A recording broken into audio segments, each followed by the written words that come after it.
আজকে আমি এই যে সবজি করব, পেঁপে দিয়ে সবজি করব। সবজি দিয়ে রুটি খেতে খুব ভালো লাগে। তো আমি পেঁপেগুলা আগে এইভাবেই কাইটে নিতেছি, ধুই নাই। এখন আমি এইভাবে ফালা করে কাটবো। কাটার পরে তারপরে ধুইবো, বিচিগুলাও ছাড়াইবো। তারপরে কাটার পরে আর ধুইতে হইবে না। এইভাবে আগে এইভাবে বড় বড় করে ফালি করছি, কইরা পরে আস্তে আস্তে আমি ধুয়ে নিব। ধোয়ার পরে কাইটে নিব, ছোট ছোট কইরা কিউব কইরা কাইটে নিব। তো আমার এইগুলি কাটা শেষ হয়ে গেছে। এই যে দেখেন আমি অল্প একটু পানি দিয়ে দিছি। আমি এগুলি সিদ্ধ করব। সাথে এই যে আলুও কাইটে নিলাম, পেঁপের মতো ছোট ছোট করে কিউব কইরা। তো এই যে গাজর দিয়ে দিলাম। গাজর এইভাবে আমি ফ্রিজে রাখছিলাম।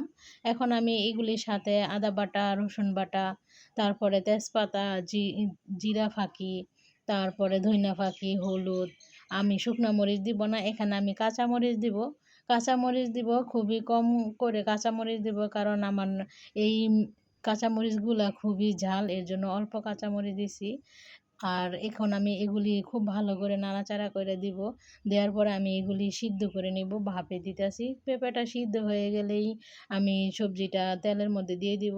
এই যে দেখেন আমি এগুলি ভালো করে নাড়াচাড়া করে নিতেছি। তো একটা সবজি রান্না করা থাকলে 2-3 দিন আর চিন্তা লাগে না, সকালবেলা শুধু রুটি বানাইলেই খাওয়া যায় সবজি দিয়ে। তো আমার এগুলি সিদ্ধ করা শেষ হয়ে গেছে। এখন আমি এই যে সবজির মধ্যে আজকে পাঁচফোড়ন দিব। এগুলি আমি দেই না সচরাচর, কিন্তু আজকে দিতেছি।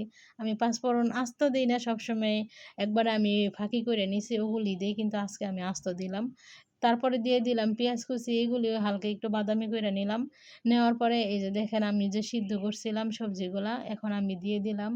আর দিয়ে খুব ভালো করে সবগুলা দিয়ে একসাথে আমি ভালোভাবে নাড়াচাড়া করে আবারও একটু রান্না করে নিলাম।